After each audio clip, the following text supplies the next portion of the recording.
Hello, I'm Sheldon Axler, the author of Linear Algebra Done Right. This video discusses the section of the book titled Complexification. Let's quickly review our standing assumptions about notation. F denotes either the scalar field R of real numbers or the scalar field C of complex numbers. V will denote a finite-dimensional, non-zero vector space over F. Some of the results we have discussed in previous videos have as a hypothesis that V is a complex vector space. We now want to think more about real vector spaces.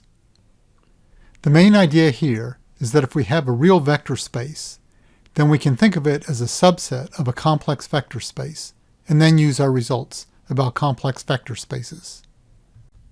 For example, we often think of Rn as a subset of Cn.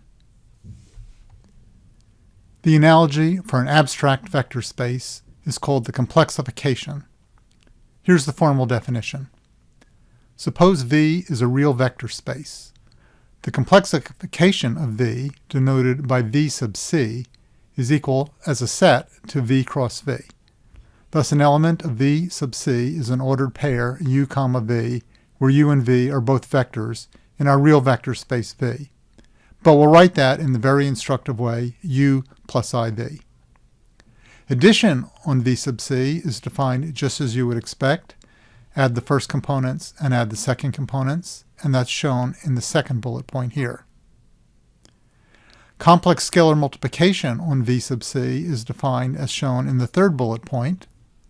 There's nothing to remember here. Just use the distributive property, and when you come to I times I, replace that with -1. The point of this is that we started with a real vector space V in which multiplication by a complex scalar was not even defined. Now we have a new set, V sub C, in which multiplication by a complex scalar is defined.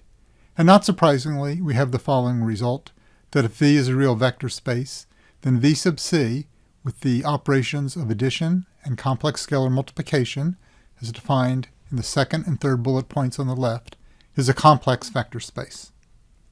You should be sure to verify this. There's nothing hard about it, but pause the video and verify all the requirements for the definition of a complex vector space. Again, this is very much like going from Rn to Cn. We can think of V as a subset of V sub C by identifying a vector U in V with a vector U plus 0 times I in V sub C. With this identification of V as a subset of V sub C, we have the following result. Suppose V is a real vector space.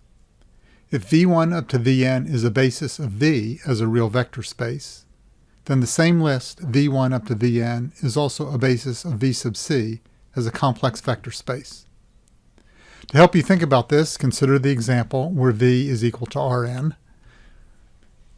In Rn, we have the standard basis. That same list is also a standard basis of Cn. The second bullet point here states that the dimension of V sub C as a complex vector space equals the dimension of V as a real vector space. Again, think of Rn and Cn. The dimension of Rn as a real vector space is n, and the dimension of Cn as a complex vector space is also equal to n. Of course, the second bullet point follows immediately from the first bullet point. For the first bullet point, pause the video and try working this out on your own. It's quite easy. Or if you get stuck, please look at the book. We have defined the complexification of a real vector space. Now we can define the complexification of an operator on a real vector space. Suppose V is a real vector space and T is an operator on V. The complexification of T, denoted T sub C, is the operator T sub C on V sub C, defined by T sub C applied to U plus IV is equal to T of U plus IT of V. You should pause the video to verify that T sub C is indeed an operator on the complex vector space V sub C. The key point here is that our definition of scalar multiplication will ensure the homogeneity property with respect to complex scalars. Let's look at an illuminating example.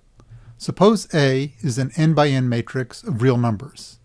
Define an operator T on Rn by multiplication by A, where we're thinking of elements of Rn as n by 1 column vectors. Now, we identify the complexification of Rn with Cn. We then have that the operator T sub c of z is equal to Az, where again, we're thinking of elements of C sub n as n by 1 column vectors. In other words, our original operator was multiplication by a matrix A consisting of real numbers. Our complexification is really the same operator, but now when we multiply, we're allowed to apply it to vectors consisting of complex numbers. If you keep this example in mind, it gives complete insight into the complexification process. Now we have another straightforward and easy result. Suppose V is a real vector space with basis v1 up to vn, and T is an operator on V. Then the matrix of T is equal to the matrix of the complexification of T, where both matrices are with respect to the basis v1 up to vn. In the first case, we think of v1 up to vn as a basis of V, and in the second case, we think of v1 up to vn as a basis of v sub c. Make sure you understand why the proof of this result follows easily from the definitions. Now we come to the first exciting result in this video, in the sense that it tells us something new and perhaps unexpected. This result says that every operator on a non-zero finite-dimensional vector space has an invariant subspace of dimension 1 or of dimension 2. Recall that an invariant subspace of dimension 1 means that there's a non-zero vector v such that the operator maps v into some scalar multiple of v. In other words, there's an invariant subspace of dimension 1 if and only if the operator has an eigenvalue. As the first step in the proof of this result, we recall that every operator on a non-zero finite-dimensional complex vector space has an eigenvalue and thus has a one-dimensional invariant subspace.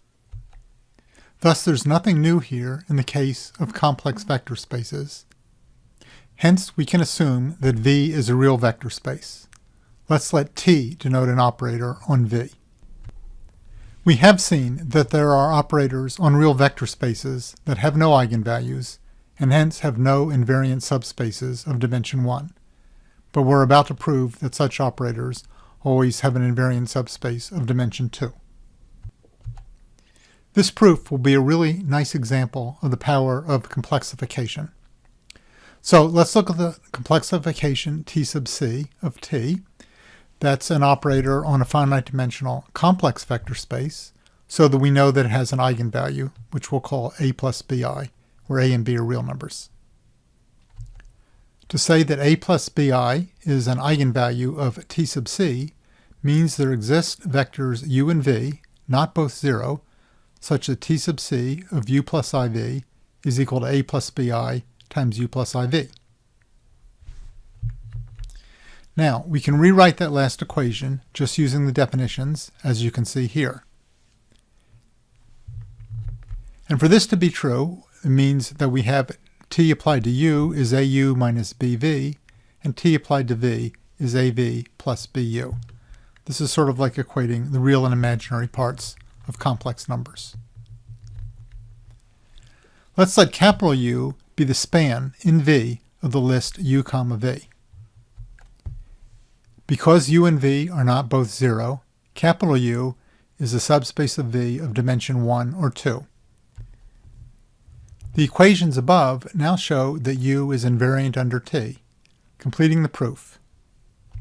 We've now used complexification to prove something about operators on real vector spaces that we did not previously know. Raising the complexification of an operator to a power results in the very nice formula that is now displayed. You might want to pause the video for a moment to make sure you understand why this is true. Now we come to an easy result that follows from the equation in the first column. Suppose V is a real vector space and T is an operator on V. Then the minimal polynomial of the complexification of T is equal to the minimal polynomial of T. This is just as we would expect. Again, please stop the video and make sure you can prove this. Now we come to 3 results about the eigenvalues of the complexification. Here's the first result. Suppose V is a real vector space, T is an operator on V, and lambda is a real number. Then lambda is an eigenvalue of the complexification of T if and only if lambda is an eigenvalue of T. In other words, the complexification process gives us no new real eigenvalues that we did not already have. The first result above told us something about the real eigenvalues of the complexification. The second result tells us something about the non-real eigenvalues. Suppose V is a real vector space, T is an operator on V, and lambda is a complex number. Then lambda is an eigenvalue of the complexification of T if and only if the complex conjugate of lambda is an eigenvalue of the complexification of T. In other words, the non-real eigenvalues of the complexification come in pairs, a number and its complex conjugate. Notice that if lambda is a real number, then the second result doesn't really say anything, because the complex conjugate of a real number is equal to itself. Our third result extends the second result. This third result says that not only do the eigenvalues of the complexification come in pairs, a number and its complex conjugate, but the multiplicity of both elements of those pairs is the same. All 3 of the results displayed here are easy to prove and not surprising. Please read the proofs that are in the book. Now we come to another terrific result whose proof shows the power of complexification. You may have noticed that all our examples of operators on real vector spaces that had no eigenvalues were on even-dimensional real vector spaces. This theorem says that's not a coincidence. Specifically, every operator on an odd-dimensional real vector space has an eigenvalue. Of course, we still have a valid theorem here if we deleted the word real, because every operator on every finite-dimensional complex vector space, even or odd-dimensional, has an eigenvalue. But we've already proved that, so we're just stating it here for real vector spaces. Let's look at the proof of this result. Suppose V is a real vector space with odd dimension and T is an operator on V. Because the non-real eigenvalues of the complexification of T come in pairs, meaning a complex number and its complex conjugate, and those pairs have equal multiplicity, we see that the sum of the multiplicities of all the non-real eigenvalues of the complexification of T is an even number. But we also have a theorem from previously that the sum of the multiplicities of all the eigenvalues of our operator T sub C equals the complex dimension of the complexification of V, which is of course the same as the dimension of V as a real vector space. So this implies that the complexification of T has at least one real eigenvalue. But every real eigenvalue of the complexification of T is also an eigenvalue of T, completing the proof of this very nice theorem. Our next result states that if we have an operator on a real vector space, then its complexification has a characteristic polynomial, all of whose coefficients are real. Let's look at the proof of this result. Suppose V is a real vector space and T is an operator on V. Suppose lambda is a non-real eigenvalue of the complexification of T with multiplicity m. We've seen previously that the complex conjugate of lambda is also an eigenvalue of the complexification of T and with the same multiplicity m. Thus, by the definition of the characteristic polynomial of the complexification of T includes factors z minus lambda to the mth power and z minus the complex conjugate of lambda to the mth power. Multiplying these two factors together, we have the expression shown at the top of the second column. Now, on the right side of this equation, let's multiply together the two expressions in parentheses, getting the equation now shown in red. And notice that we now have a polynomial with just real coefficients. The characteristic polynomial, or the complexification of t, is the product of terms that look like those above, and terms of the form z minus t to some power, where t is a real eigenvalue of the complexification. This completes the proof that the coefficients of the characteristic polynomial of the complexification are all real numbers. Recall that we had defined the characteristic polynomial of an operator on a complex vector space to be the product of terms of the form z minus lambda j raised to some power, where the lambda j's range over the distinct eigenvalues of t, and the power is the multiplicity of the corresponding eigenvalue lambda sub j. We had not previously defined the characteristic polynomial of an operator on a real vector space, but we do so now. Thus suppose V is a real vector space and t is an operator on V. Then the characteristic polynomial of t is defined to be the characteristic polynomial of its complexification. Let's look at an example. Suppose t is the operator on R3 defined by the equation shown here. You should pause the video and verify that 2 is the only eigenvalue of t. Of course, all the eigenvalues of t are required to be real numbers because, by definition, we're working on a real vector space. But if we look at the complexification of t, we see that in addition to the eigenvalue 2, we have eigenvalues 1 plus I and 1 minus I, and that each of the eigenvalues has multiplicity 1. Thus, the characteristic polynomial of the complexification of t is the polynomial z minus 2 times z minus 1 plus I times z minus 1 minus I, which multiplies out to equal z cubed minus 4z squared plus 6z minus 4. Thus, the characteristic polynomial of t, by definition, is the same polynomial. We conclude this video with 3 properties of the characteristic polynomial that at this stage are all easy to prove. Here's the first one. Suppose V is a real vector space and t is an operator on V. Then the coefficients of the characteristic polynomial of t are all real. Also, the characteristic polynomial of t has degree equal to the dimension of V. And finally, the eigenvalues of t are precisely the real zeros of the characteristic polynomial of t. All these results follow easily from our definitions. Our second result is the Cayley-Hamilton theorem. It says that if t is an operator on V, and q denotes the characteristic polynomial of t, then q applied to t is equal to the zero operator. Of course, we had already proved this in the case where V is a complex vector space. If V is a real vector space, it now follows easily from our definitions and the complex case. For our third result, suppose t is an operator on V. Then the degree of the minimal polynomial of t is at most the dimension of the vector space, and the characteristic polynomial of t is a polynomial multiple of the minimal polynomial of t. Again, we had already proved this result in the case when V is a complex vector space.